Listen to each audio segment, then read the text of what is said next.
Welcome to the City Current Show, powered by Higginbotham Insurance and Financial Services. This show focuses on sharing good news and powering the good in our community. Now here's your host, City Current CEO, Jeremy Park. Welcome back to the City Current Show, powered by Higginbotham. I'm your host, Jeremy Park. We're always honored to bring you inspiring stories of individuals and organizations making a difference and powering the good. And that's why we're so excited to be with Sarah Jemison. She is the Chief Strategy Officer and Chair of the Board at ALCO Management. How are you doing? I'm doing very well. Thank you so much for having me here today, Jeremy. It's really exciting to be able to share just some of my passion about ALCO, about affordable housing across Tennessee and the Southeast. So thank you so much for having me today. Absolutely. Well, there is a lot to unpack when you talk about affordable housing, but also giving back and making a difference. And so we have a lot of ground to cover, but let's start with a little bit of history because, for you, this is a personal venture, a family venture as well. So give us a little bit of history. Certainly. So ALCO was founded in 1974 by my dad, Frank Jemison, focusing on really what we do today. So deeply affordable housing, apartment communities across the Southeast. At that point, we were expanded even further, pretty disparate places. But over the last 50 years, we have honed in really focusing on affordable housing and on the Southeast and making sure that we can create quality homes and quality jobs for families, for seniors, and really just focused on that mission. So it's really fun to be able to be a part of my family business, to be able to work with my dad, but really to be able to focus on this mission and this vision and carry it forward. It's really fun and a lot of hard work, so I enjoy it a lot. Give us an idea of some of the stats, the scope. So when you look at the number of apartment homes, the different states you're in, give us an idea of where you are in the scale. Yeah. So we have about 6,000 homes that we provide. Each of those is at an apartment community. Those apartment communities range in size from 15 units to 270 units. So it's a really big range, which is really fantastic for us. And we are doing that we're based in Memphis. We have a large concentration of properties in Memphis. We have properties in Nashville and in the Chattanooga, Cleveland area as well. And then I like to say, in basically every state that touches Tennessee. So we have properties across Kentucky, the Carolinas, Alabama, Mississippi, Arkansas, and Missouri. So define affordable housing, because obviously in each market, when you talk about where it is in a price point, Memphis versus Nashville versus Chattanooga, how is affordable housing defined? That's a great question, something that we talk about a lot. So the way that HUD, Housing and Urban Development, defines affordable is that a family should be spending no more than 30% of their income on rent and utilities. If it's more than that, they're considered cost burdened. If they're spending over 50% of their salary or income on rent and utilities, they're severely cost burdened. And so an affordable home is, obviously it varies by the individual, but it's one that they can afford, spending only 30% of their income or less on their housing expenses so that they have the rest of their income for the rest of their living expenses. And so when we are providing affordable homes, those are homes that our residents are paying 30% of their income, and we actually will calculate what their income is and then take 30% of that for both rent and utilities. And so it's a very specific program through HUD that allows us to do that in our communities so that those families can then go forth and have resources for the rest of their lives. When you talk about affordable housing, this is a very critical piece of the equation when you talk about how do families have housing and are able to, get to their jobs appropriately and make sure their families are safe. And so there's a lot that goes into this, but such a huge piece of the equation for, communities. And for citizens, talk about what you look for when you talk about, okay, let's go in and let's find the place and let's make sure that we bring it to where we want it and make sure, though, that the numbers all match to do what you do. So a lot of this is like Tetris, like it's all got to work in the right place, the right numbers, and, be able to make sure that the families can afford it. So talk about kind of the science of how it works on your end. Yes, there's a lot of, as you said, playing Tetris with the financial spreadsheets, frankly. And so when we are looking for a property to even think about buying or want to renovate, which is a lot of what we do, we are looking for a property that has Section 8 rental assistance tied to it. So Section 8 is a program that came out of the late 60s, when we as a country said we know we have housing needs, but we don't think that public housing owned by municipalities and by the federal government is the direction we want to go.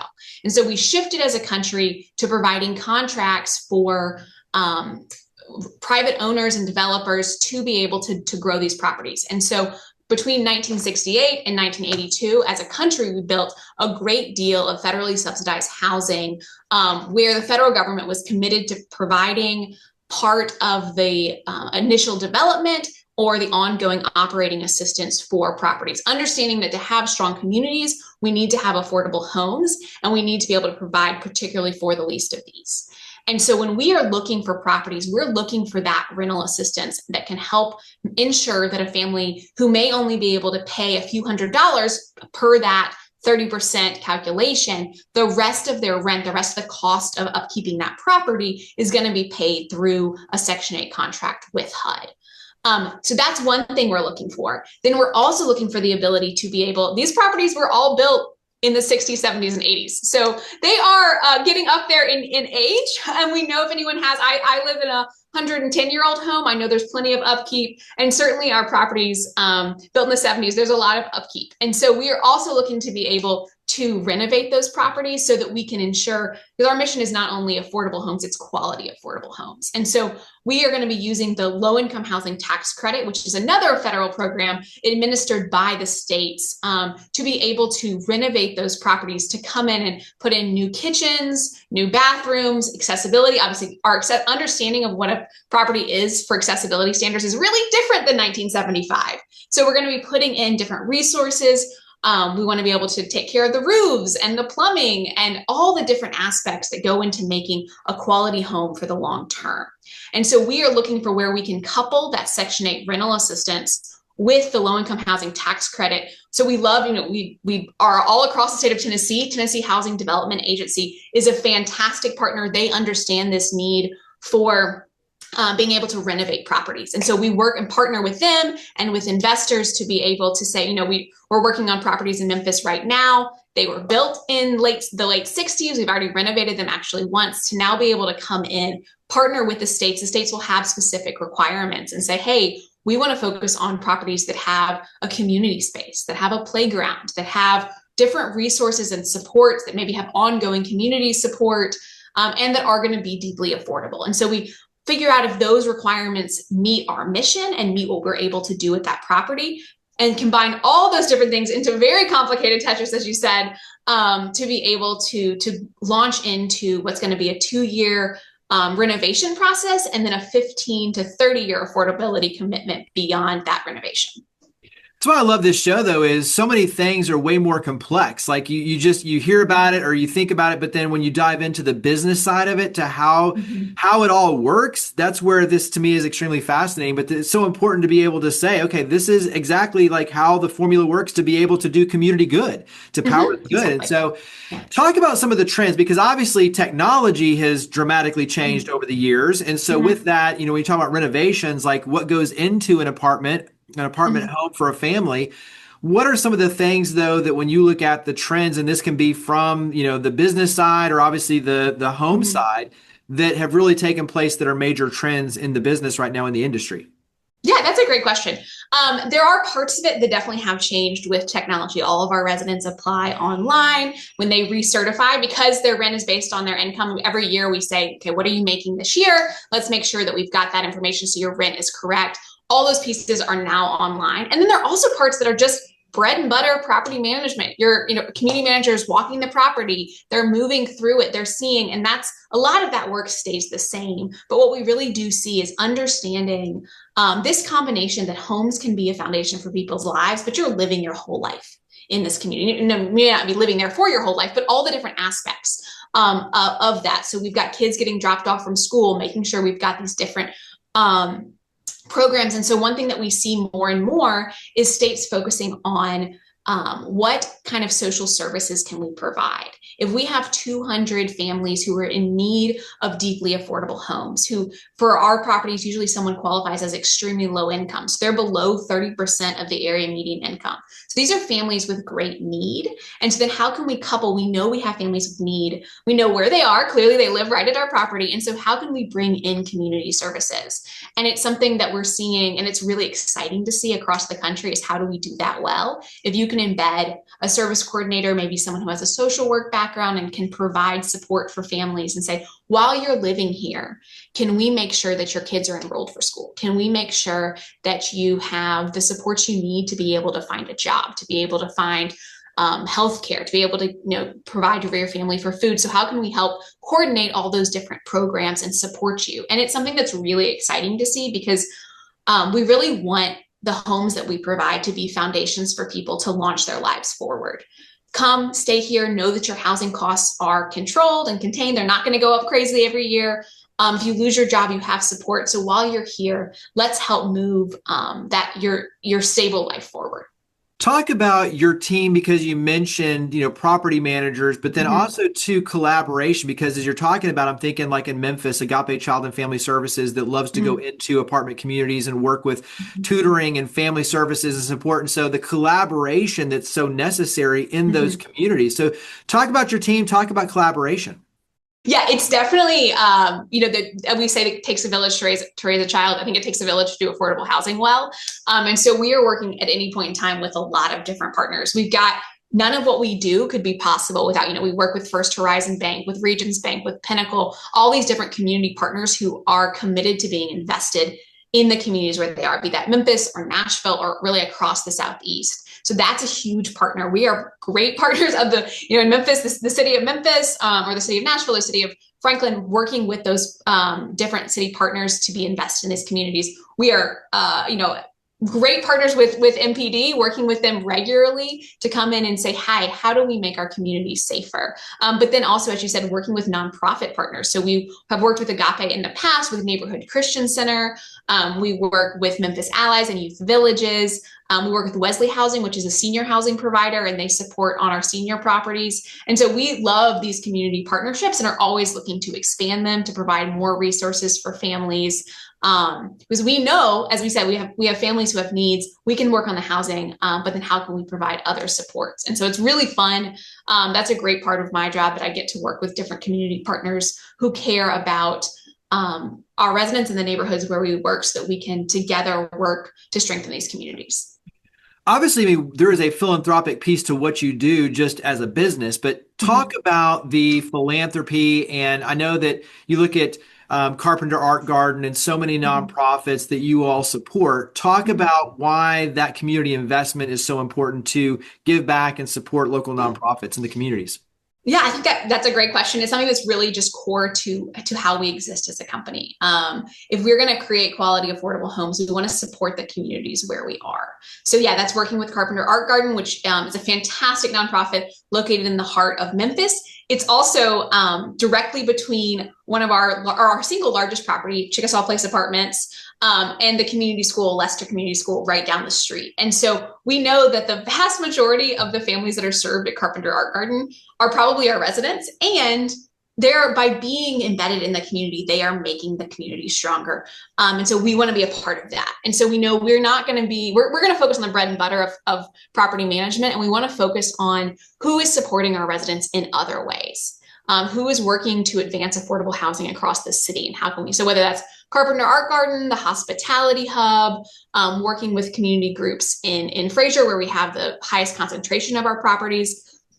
The Girls Inc. Garden is farm is directly across from one of our biggest properties, Greenbrier Apartments. And so if we see somebody is serving our residents, and there's profit from the work that we do, we want to use part of that as a thank you, and to support that, because ultimately it's going to support the broader community, and specifically going to be able to thankfully support our residents as well. Are there ways the community can support ALCO Management? So when you look at, the business community coming alongside, maybe on an investment side, the community, rallying around some of the causes you all support, talk about some of the ways the community can support your efforts. We appreciate the question. I think it's a lot of continuing to advocate for affordable housing. We, as a country, we provide 25% of the affordable housing that we need. So 1 in every 4 families that qualifies can live in these affordable homes. And so the more programs and support that the city of Memphis, that our philanthropic partners or our investors at the large financial institutions in the city can put into affordable housing, frankly, be that with us or other affordable housing. We need it. We just need more. We actually know as a country how to solve the housing crisis. And so as people are able to support by advocating for affordable homes, for quality homes, and advocating for these programs like the Housing Trust Fund in the city of Memphis, that is going to be able to launch affordable housing further. And the more that we are taking care of our community, the more that we're understanding that Memphis gets stronger when Fraser gets stronger, and Fraser gets stronger when we invest in and care about that community. The more folks are doing that, that ultimately is going to be a foundation that lifts all of what ALCO is doing, all the communities that we're in, all of our residents, and lifts up. For you, obviously, as Chief Strategy Officer and Chair of the Board at ALCO Management, what's something you're excited about for the future ahead? I love it. So what I've been able to focus on in the last few years is really drilling into our broad mission. So we quality affordable homes, quality jobs for the long term. It's pretty succinct, but it's really complex. And so what I've been able to drill into in the last few years is specifically focusing on quality jobs. And so we have created a talent division and really launched from having an HR team, but really saying this whole division is going to be dedicated to creating quality jobs. And so I am so excited as we are doing things like leadership development, individual professional coaching for our employees, creating pathways to growth and development. Folks can learn how to not only learn the skills of certifications and financial management, but how to build a strong team, how to give and receive feedback. And so we are focused on really holistic approach to employment and to career development. And so I'm so excited to see how that builds forward, how that then impacts the financial management of our properties, the success. Like, I think that having that strong foundation and base and that cultural alignment around mission and around a holistic approach, that we're not just focused on financial outcomes. We're not just focused on social outcomes. We are focused on the whole big picture for the long term. As that builds, I'm really excited to see more and more our teams develop, our teams grow. There's nothing quite as fun as a promotion of an internal employee. And so as we are strengthening teams and as we're growing skills and allowing people platforms to grow themselves, I couldn't be more excited for what is coming when it comes to our team's development and how that impacts and shows what's possible and what's possible for a company like ours. Well, let's go ahead and wrap up with where we can go to learn more. So website, social media, where do we go to learn more and get involved? Everything is online at ALCOMGT.com. We have our job postings. We have a lot of great opportunities for people who want to join our mission. We always say we work hard, but we do it with this belief in meaningful work.